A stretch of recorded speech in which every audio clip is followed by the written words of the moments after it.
Hello बच्चों, आज 19 जनवरी 2021 की आपकी 10वीं कक्षा की सामाजिक विज्ञान में अर्थशास्त्र विषय की जो आपकी वर्कशीट है, ये आपकी वर्कशीट नंबर 74 है।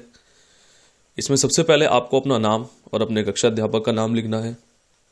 आइए अब हम इस वर्कशीट के बारे में बात कर लेते हैं। बेसिकली ये वर्कशीट भी आपकी वर्कशीट 73 की तरह आपके जो अर्थशास्त्र का आपका चैप्टर है, वैश्वीकरण और भारतीय अर्थव्यवस्था, तो उसी चैप्टर पर आधारित है। इससे पिछली वर्कशीट में हमने उसमें जो है शॉर्ट आंसर टाइप क्वेश्चंस देखे थे, और इसमें जो हम देखेंगे वो लघु और दीर्घ आंसर टाइप जो आपके क्वेश्चंस होते हैं, जो बेसिकली आपके 3 या 5 अंकों में जो आपके बोर्ड के एग्जाम में पूछे जाते हैं।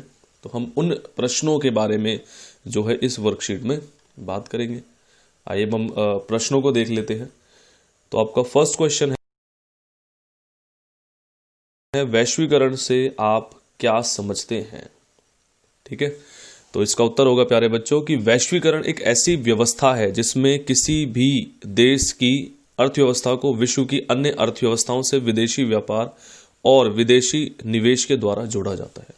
ठीक है, यानी कि जो वैश्वीकरण है बेसिकली वो क्या है कि हमारे जैसे भारत की अर्थव्यवस्था को मान लो, तो भारत की अर्थव्यवस्था को किसी और देश की अर्थव्यवस्था के साथ उनके साथ आपस में विदेशी व्यापार स्थापित करके, या फिर विदेशी निवेश इन द सेंस कि हम किसी प्रकार की पूंजी वगैरह या तो वहां लगा दे या वो देश हमारे यहाँ लगा दे, तो इस तरीके से क्या है इन दोनों देशों की अर्थव्यवस्था को जो है जोड़ा जाता है। वैश्वीकरण के कारण आज विश्व में अनेक देशों के बीच वस्तुओं, सेवाओं, तकनीक और श्रम का आदान प्रदान हो रहा है।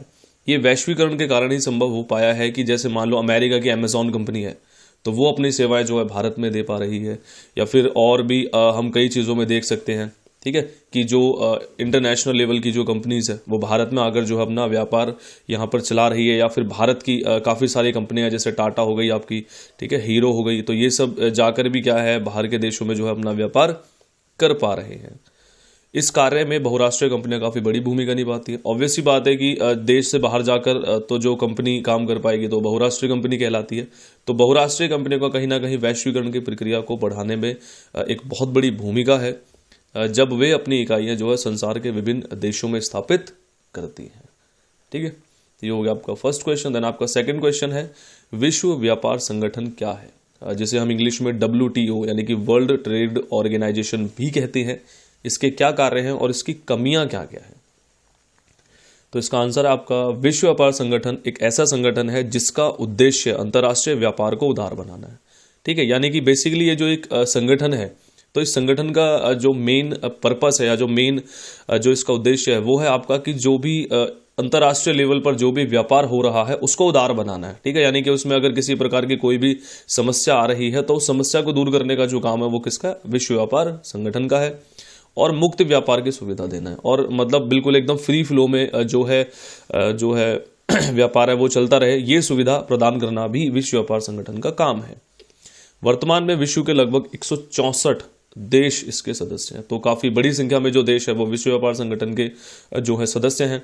और विश्व व्यापार संगठन का जो प्रमुख कार्य है वो अंतर्राष्ट्रीय व्यापार से संबंधित नियमों को निर्धारित करना है, और यह देखना है कि नियमों का पालन सही प्रकार से हो रहा है या नहीं हो रहा है। ठीक है प्यारे बच्चों, यानी कि विश्व व्यापार संगठन का एक जो प्रमुख कार्य है वो ये है कि जो भी इंटरनेशनल लेवल पे जो भी व्यापार जो चल रहा है तो उससे संबंधित जो भी नियम है, ताकि किसी प्रकार की कोई कमी दिक्कत कहीं पर नहीं आ पाए, तो ये क्या है कि नियमों को निर्धारित करता है, और यह देखता है कि सभी जो देश इसके सदस्य देश हैं या फिर और भी जो अन्य देश हैं वो सही प्रकार से उन नियमों का पालन कर रहे हैं या नहीं कर रहे हैं। अच्छा, इसकी कमी की बात करें तो विश्व व्यापार संगठन मुख्य रूप से विकसित देशों के द्वारा बनाया गया, यानी कि विकसित देशों ने ही जो पहल करी थी किसको बनाने की? विश्व व्यापार संगठन को बनाने की। और इसी की मदद से विकसित देशों ने अनुचित तरीके से व्यापार अवरोधकों को जारी रखा हुआ है। कहीं ना कहीं अपना फायदा करने के लिए ही जो है विकसित देशों ने इसकी शुरुआत की थी। और अब क्या है कि वो अनुचित तरीके से यानी कि जब वो किसी देश से कोई माल आयात कराते हैं, ठीक है, तो उस पर क्या है कि जो आयात शुल्क है, जो आयात का जो टैक्स है, इंपोर्ट टैक्स जो होता है, उसको ये काफ़ी कम करके जो है सामान वहाँ से मंगवाते हैं। लेकिन जब अपने यहाँ से कहीं पर सामान बेचना होता है तो ये क्या करते हैं, उस आयात टैक्स को क्या है ये बहुत ज़्यादा बढ़ा देते हैं। तो एक अनुचित तरीके से से क्या है व्यापार अवरोधक ही उन्होंने जारी रखा हुआ है। वहीं दूसरी ओर विश्व व्यापार संगठन ने विकासशील देशों को व्यापार अवरोधकों को हटाने के लिए विवश किया है। ठीक है, तो विकसित देश क्या करते हैं कि इसी विश्व व्यापार संगठन की सहायता से या इसकी मदद से जो है कि विकासशील देशों पर जो व्यापार अवरोधक उनके द्वारा लगाए जाते हैं उनको वो हटाने के लिए उनको जो है विवश करते हैं, जिससे यह विकासशील देशों के लिए शोषणकारी नीति का भी निर्माण करता है। तो कहीं ना कहीं क्या हो रहा है कि विकसित देश जो है वो विश्व व्यापार संगठन की मदद से जो है कहीं ना कहीं भाई उनका शोषण ही कर रहे हैं जो आपके विकासशील देश हैं। तो ये आपका सेकंड क्वेश्चन का आंसर था। देन आपका थर्ड क्वेश्चन है बहुराष्ट्रीय कंपनियां क्या होती हैं, बहुराष्ट्रीय कंपनियां किस प्रकार उत्पादन पर नियंत्रण रखती हैं। तो वे कंपनियां जो एक से अधिक देशों में उत्पादन पर अपना नियंत्रण रखती हैं बहुराष्ट्रीय कंपनियां कहलाती हैं। जैसे विश्व की अगर देखोगे तो आप अमेजॉन हो गई, ठीक है, तो मतलब ऐसे बहुत सारी कंपनियां, और टोयोटा हो गई, उसके बाद ही अब जो है hyundai हो गई, किया हो गई, तो ये सब आपकी जो है बहुराष्ट्रीय कंपनियां हैं बाहर देशों की। लेकिन इंडिया की आपकी दो मेन आप याद रख सकते हैं, एक हीरो और एक टाटा।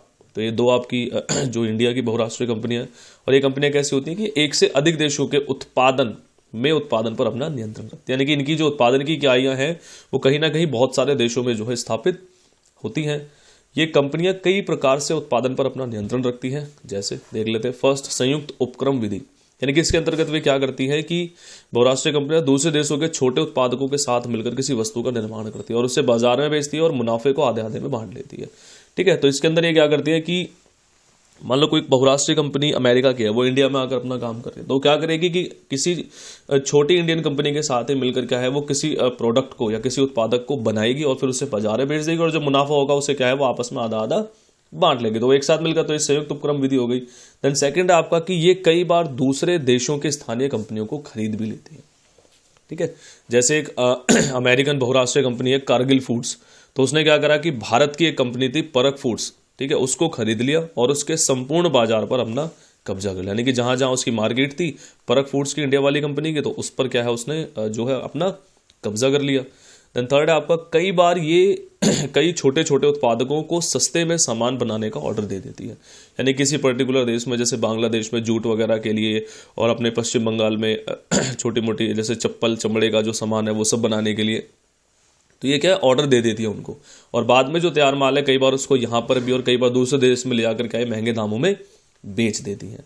देन फिर कई बार ये उन छोटे उत्पादकों के सामान को बेचने में अपने ब्रांड के नाम का भी इस्तेमाल करते हैं। यानी कि सामान तो इन्होंने उन छोटे जो उत्पादक है छोटे छोटे उनसे बनवा लिया, फिर बाद में या उस पर अपना टैग या अपने ब्रांड का जो नाम है वो लिखकर ये उनको बाजार में बेच देती है। देन आपका फोर्थ क्वेश्चन है निवेश क्या है, यह विदेशी निवेश से किस प्रकार भिन्न है। ठीक है, तो जो आपका टर्म है निवेश, तो निवेश तो बेसिकली कोई भी कहीं भी अगर आप पैसा लगा रहे हो अपना, ठीक है, तो वो क्या है निवेश कहलाता है। जैसे किसी प्रकार की भूमि भवन और अन्य उपकरणों की खरीद में खर्च की गई मुद्रा निवेश कहलाती है। ठीक है, यानी कि कोई भी आपने कहीं पर लैंड खरीद लिया, कोई मकान खरीद लिया, कोई भवन खरीद लिया, या कोई भी अन्य मशीन वगैरह आपने खरीद ली, तो उसमें जो आपने मुद्रा खर्च की वो क्या है निवेश कहलाती है। यानी कि अपने फायदे के लिए जो आपने मुद्रा वहां पर खर्च की वो क्या है निवेश कहलाती है। जबकि किसी बहुराष्ट्रीय कंपनी द्वारा दूसरे देशों में धन से उत्पादन इकाई पर किया गया खर्च विदेशी निवेश कहलाता है। लेकिन जब कोई बहुराष्ट्रीय कंपनी, ठीक है, दूसरे देश में जाकर वहां पर उत्पादन की किसी इकाई को खरीद लेती है, ठीक है, तो वो क्या कहलाती है, वो विदेशी निवेश कहलाती है। विदेशी निवेश के अंतर्गत बहुराष्ट्रीय कंपनियों द्वारा किया गया पूंजी निवेश आता है। ठीक है भाई, विदेशों में निवेश कौन सी कंपनी कर पाएगी, कोई छोटी कंपनी भारत की तो कर नहीं पाएगी, और जो देशीय कंपनी है राष्ट्रीय कंपनी वो तो नहीं कर पाएगी। तो जो बहुराष्ट्रीय कंपनी है वही दूसरे देशों में जाकर अपना जो है उत्पादन की इकाई को खरीद सकती है, वहां पर उत्पादन इकाई अपनी स्थापित कर सकती है। तो विदेशी निवेश के अंतर्गत क्या है कि बहुराष्ट्रीय कंपनियों द्वारा किया गया पूंजी निवेश आता है। देन आपका फिफ्थ क्वेश्चन है व्यापार व निवेश पर कई देश व्यापार अवरोधक क्यों लगाते हैं। यानी कि व्यापार और निवेश जो होता है आपस में, तो उस पर कई बार क्या होता है कि देश व्यापार अवरोधक लगा देते हैं, जिसका एक मुख्य हमने पढ़ा भी है इंपोर्ट टैक्स, आयात कर जो होता है वो लगा देते हैं। तो ऐसा क्यों, तो व्यापार और निवेश पर कई देश व्यापार अवरोधक इसलिए लगाते हैं ताकि विदेश व्यापार में कितनी वृद्धि और कटौती की जानी है इसका निर्धारण किया जा सके।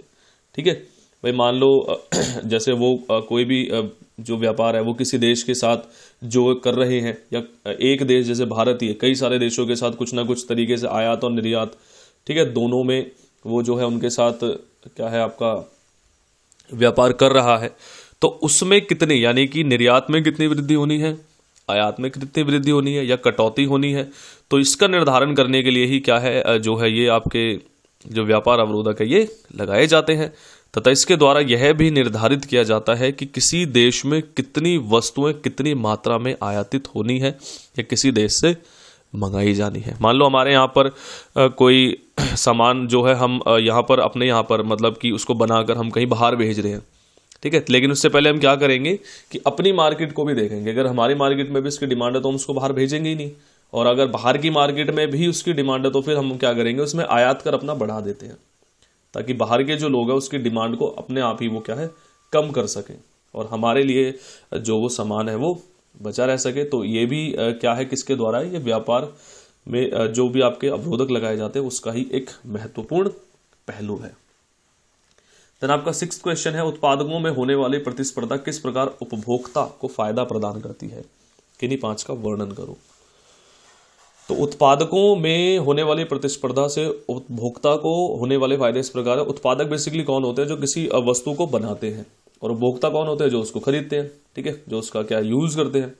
तो जब जो बनाने वाले के अंतर्गत कोई प्रतिस्पर्धा हो जाएगी, कोई कंपटीशन चल जाएगा, तो उससे फिर जो उसको यूज करने वाला है, जो खरीदने वाला है, उसको क्या फायदा होगा, तो वो हमें यहाँ पर देखने। पहला, किसी भी वस्तु के उपभोक्ता के सामने पहले से अधिक विकल्प मौजूद होते हैं, ठीक है।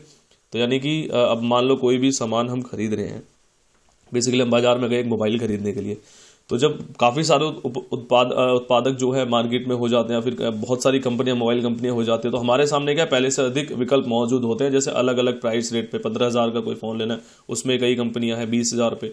तो इस तरीके से क्या है कि हमारे सामने यानी कि उपभोक्ता के सामने पहले से अधिक विकल्प जो है वो मौजूद होते हैं। सेकंड है फिर आपका कि उपभोक्ता को अधिक गुणवत्ता वाला सामान कम दाम पर उपलब्ध हो जाता है। अब जब कंपटीशन बढ़ेगा तो ऑब्वियस ही बात है कि सामानों के रेट कम हो जाएंगे, तो उपभोक्ता को क्या है कि ज़्यादा अच्छा सामान कम रेट पे मिल जाएगा। काफ़ी सारी विदेशी कंपनियां का सामान वर्तमान में हम अपने घर बैठे ही मंगा सकते हैं। अब क्या होता है कि बहुत सारी कंपनियां जो है जब कंपटीशन बढ़ जाता है तो अलग अलग सुविधाएं देना शुरू कर देती है। तो वो क्या करती हैं कि लोगों को घर बैठे ही सामान भेजना शुरू कर देंगे। केवल आप ऑनलाइन ऑर्डर करो, अपने घर बैठो, हम सामान जो है आपके घर भेज देंगे। लोग पहले की तुलना में अब उच्चतर जीवन स्तर का मजा ले रहे हैं। तो ऑब्वियस सी बात है कि जब अधिक गुणवत्ता वाला सामान कंपटीशन के कारण सस्ते रेटों पर मिल रहा है, तो उससे जो जीवन स्तर है वो भी क्या है आपका बढ़ जाएगा। और इसके कारण ही अधिक कंपनियां विकसित हुई हैं। यानी कि छोटी मोटी कंपनियां, अब जैसे अभी एक एग्जाम्पल हमने लिया कि जो कंपनियां हैं कुछ, तो वर्तमान में क्या वो घर बैठे ही अपना जो सामान है वो भेज देती है। तो उससे कहीं ना कहीं जो मैन पावर है वो भी बढ़ेगी, कि धीरे धीरे क्या है कि वो लोगों को हायर करना शुरू करेंगे, कि एक तो पैकेजिंग करेगा, फिर एक बंदा जो है सामान घर जो है वो पहुंचा कर आएगा। तो इस तरीके से क्या है कि और रोजगार भी जो है निर्मित हुए हैं। आपका जो आपका 7th क्वेश्चन है, वैश्वीकरण की प्रक्रिया में सहायक घटकों का वर्णन कीजिए, ठीक है। यानी कि किन किन घटकों के कारण जो वैश्वीकरण है वो इतने बड़े लेवल पर जो है फैल पाया है, तो उनका हमें यहाँ पर वर्णन करना है, यानी कि उनके बारे में बताना है। तो वैश्वीकरण की प्रक्रिया में सहायक घटक इस प्रकार है। फर्स्ट आपका प्रौद्योगिकी में तीव्र उन्नति, ठीक है। प्रौद्योगिकी इन द सेंस आपकी जो टेक्नोलॉजी है उसमें जो काफी तेज जो विकास हुआ है, तो वो सबसे पहला घटक है भाई, जिसके कारण अब प्रौद्योगिकी काफी बड़े लेवल पे जो है वो उन्नत हो चुकी है। तो अभी क्या है कि बहुत कम समय में हमें कोई भी सामान अगर कहीं पर भेजना होता है, जैसे पहले से ज़्यादा स्पीड से हमारी ट्रेनें चलती हैं, हवाई जहाज आ चुके हैं, या फिर जो ट्रक वगैरह जो चलते हैं, तो सामान को भी हम कहीं भी किसी भी एरिया में या और भी इस तरीके से काफ़ी चीज़ें जो है वो प्रौद्योगिकी में तीव्र उन्नति के कारण जो है वैश्वीकरण को बढ़ावा मिला है। देन सेकंड आपका सूचना एवं संचार प्रौद्योगिकी का विस्तार। इसमें जैसे फैक्स सर्विस हो गए, टेलीफोन हो गए, इंटरनेट वगैरह हो गए, इनकी सुविधा के आ जाने के बाद भी जो है वैश्वीकरण को बढ़ावा जो मिला है उसमें बहुत इसको सहायता मिली है। फिर उदारीकरण की प्रक्रिया का विस्तार, जो तो उदारीकरण जो हुआ, यानी कि जो सरकार द्वारा व्यापार पर जो भी टैक्स वगैरह लगा दिए जाते हैं, अवरोध वगैरह लगा दिए, जो भी प्रतिबंध वगैरह लगा दिए जाते हैं, तो वो सरकार ने जो हटा लिया। तो कहीं ना कहीं उदारीकरण की जो प्रक्रिया का विस्तार है उसने भी क्या है वैश्वीकरण को काफ़ी बढ़ावा मिला है। देन आपका 4th है विदेशी निवेश, ठीक है। जैसे भाई अब वैश्वीकरण क्या करेगा, जब कोई देश किसी और देश में पैसा लगाना ही नहीं चाहेगा या फिर किसी और देश में जाकर अपना कोई व्यापार करना ही नहीं चाहेगा, तो वैश्वीकरण तो कुछ नहीं कर सकता। तो कहीं ना कहीं विदेशी निवेश के कारण भी जो वैश्वीकरण को क्या है, काफी सहायता मिली है अपना विस्तार करने में। तो ये आपका 7वां क्वेश्चन हो गया। देन आपका 8वां क्वेश्चन है, उदारीकरण की प्रक्रिया को भारत ने किस प्रकार अपनाया। हुआ क्या था कि स्वतंत्रता के बाद भारत सरकार ने विदेश व्यापार और विदेशी निवेश पर प्रतिबंध लगा रखा था। क्यों लगा रखा था कि उस टाइम भारत जो है वो अंग्रेजों से आज़ाद हुआ था, तो इतना कैपेबल नहीं था कि कहीं पता चले कि बाहर की फिर कोई कंपनी यहाँ पर आकर दोबारा से क्या है हमारा शोषण कर ले और फिर दोबारा से कहीं ना कहीं, तो ये टेंशन कहीं ना कहीं भारत सरकार के दिमाग में थी। तो 1950 और 1960 के दशकों में भारत में नए उद्योगों का विकास हो रहा था और ऐसे में आयात से प्रतिस्पर्धा इन उद्योगों को बढ़ने नहीं देती। भारत जो है नया नया आज़ाद हुआ था, तो 1950 और 1960 के दशक में क्या था कि भारत में नए नए उद्योग धीरे धीरे क्या है विकसित हो रहे थे। तो ऐसे में जो भारत सरकार है वो ये रिस्क नहीं ले सकती थी कि मान लो बाहर से कोई कंपनी आ जाए, ठीक है, तो उससे क्या होगा कि कहीं ना कहीं ये जो उद्योग है ये बढ़ नहीं पाएंगे। तो केवल अनिवार्य चीज़ों जैसे मशीनरी, उर्वरक और पेट्रोलियम के आयात की ही अनुमति दी गई, यानी कि जो बहुत ही एसेंशियल प्रोडक्ट्स हैं, अनिवार्य चीज़ें, उन्हीं के लिए केवल, जैसे मशीन हो गई, उर्वरक वगैरह हो गए, पेट्रोलियम हो गए, तो उन्हीं के आयात की जो है अनुमति केवल दी गई थी। लेकिन 1991 के आरंभ में भारत सरकार ने यह निश्चय किया कि भारतीय उत्पादकों के लिए विश्व के उत्पादकों से प्रतिस्पर्धा का समय आ गया है। लेकिन हुआ क्या था कि 1991 में 1991 में जब हुआ क्या था कि भारत सरकार को भी ये लगने लगा कि भारत के जो उत्पादक है अब वो इतने कैपेबल हो गए हैं कि जो बाहर देशों के, यानी कि जो भी इंडिया से बाहर की जो कंपनीज है उनका वो मुकाबला जो है वो कर सकते हैं। तो इस प्रकार से क्या हुआ कि विदेशी व्यापार और विदेशी निवेश से अवरोधों को काफी हद तक हटा दिया गया। अब भारत की कंपनियों और व्यापारियों को मुक्त रूप से निर्णय लेने का अधिकार है कि कितनी मात्रा में किस वस्तु का आयात किया जाना है, और इस पर अब सरकार पहले से कम नियंत्रण रखती है। तो इस तरीके से जो है भारत ने उदारीकरण की नीति को अपनाया था कि पहले जो कंपनियों वगैरह से सामान वगैरह, जो भी विदेशी व्यापार, विदेशी निवेश पर जो भी अवरोध या प्रतिबंध इन्होंने लगा रखे थे, फिर वो धीरे धीरे करके क्या इन्होंने हटाने शुरू कर दिए। फिर कहीं ना कहीं जाके इन्होंने धीरे धीरे जो भारत की कंपनियां हैं, प्राइवेट कंपनियां कह लो या गवर्नमेंट कंपनियां कह लो या फिर जो व्यापारी हैं, तो उनके हाथ में ये कहीं ना कहीं चीज़ें छोड़नी शुरू कर दी कि जो भी वस्तु आपको जितनी मात्रा में जहां से जैसे भी मंगानी है तो आप जो है उसको मंगा सकते हैं और सरकार उस पर आप कम से कम नियंत्रण रखती है। आपका 9वां क्वेश्चन है, उदारीकरण क्या है, भारतीय अर्थव्यवस्था पर उदारीकरण के किन्हीं 5 प्रभावों का वर्णन कीजिए। तो बेसिकली प्यारे बच्चों, उदारीकरण जो हमारा होता है वो होता है सरकार द्वारा व्यापार से अवरोधों और प्रतिबंधों को हटाने की प्रक्रिया को उदारीकरण कहते हैं। भारत सरकार ने भी जब 1991 में इस तरीके से प्रतिबंधों को हटाना शुरू किया था, ठीक है, विदेशी निवेश और विदेशी व्यापार से, तो उस प्रक्रिया को ही उदारीकरण की संज्ञा दी गई थी। ठीक है, अब भारतीय अर्थव्यवस्था पर उदारीकरण के 5 प्रभाव इस प्रकार हैं। फर्स्ट है आपका कि इसके कारण निजी निवेश बढ़ने का अधिक अवसर मिला।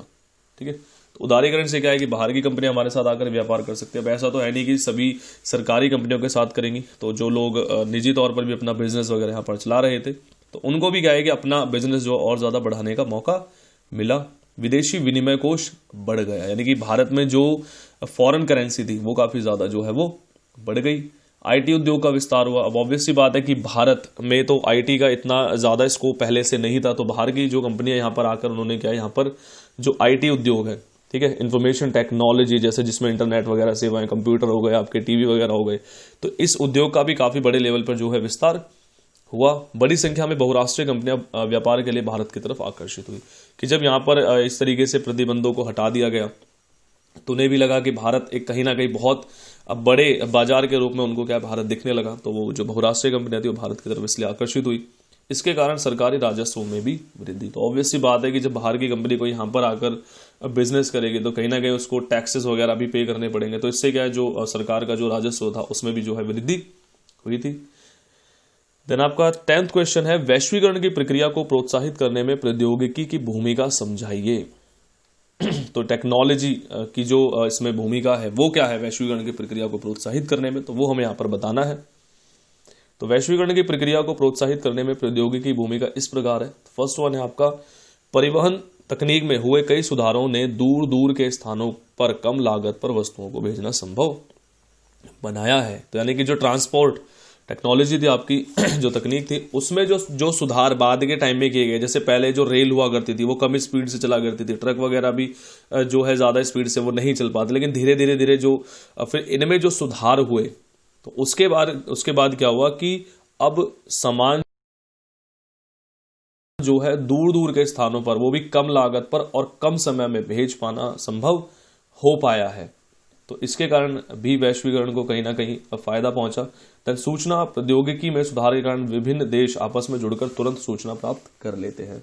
अब मान लो हमें अमेजॉन कंपनी है या कोई और भी अलीबाबा जैसे .com चाइनीज कंपनी है, तो हमें कोई सामान जो है अपना जो है वो ऑर्डर करना है, ठीक है, तो हम अब सूचना प्रौद्योगिकी के साथ जो है अब जो इसका विस्तार हो गया, जैसे इंटरनेट, टेलीफोन वगैरह की जो सेवाएं हो गई है, तो हम क्या है कि विभिन्न देशों के साथ आपस में जुड़कर जो कहीं के भी कोई भी सूचना है वो आराम से जल्दी से प्राप्त कर लेते हैं। जैसे न्यूज़ वगैरह हो गई, किसी देश में क्या मान लो 10 मिनट पहले कोई घटना हो गई तो वो हमें 10 मिनट में ही क्या है हमारे देश में वो हमको पता लग जाती है।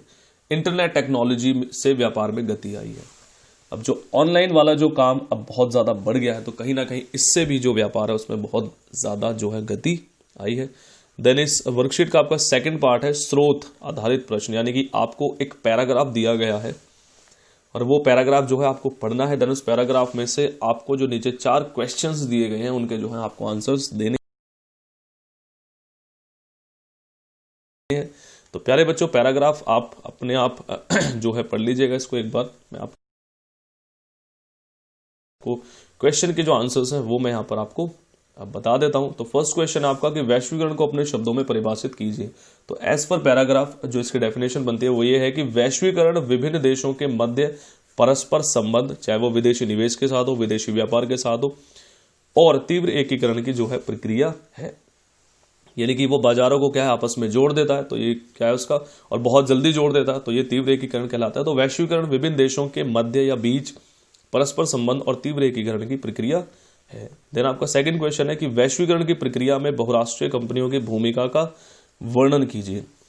तो बहुराष्ट्रीय कंपनियों के कारण ही विश्व के उन सुदूर स्थानों की खोज हो सकी है जो उत्पादन के लिए सस्ते माल, सस्ते श्रम, सस्ते कच्चे माल और प्रौद्योगिकी आदि उपलब्ध करा पाते हैं। और ये क्या है कि वैश्वीकरण की प्रक्रिया में बहुत ज्यादा जो है ये लाभकारी जो है ये साबित होते हैं। प्रौद्योगिकी ने वैश्वीकरण में किस प्रकार सहायता प्रदान की है?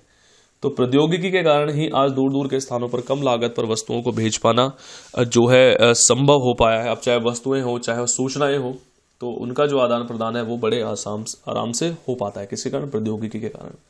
देन आपका फोर्थ है न्याय संगत वैश्वीकरण के कुछ उपाय सुझाइए। न्याय संगत वैश्वीकरण, प्यारे बच्चों, एक छोटी सी मैं हिंट इसके बारे में आपको दे देता हूं।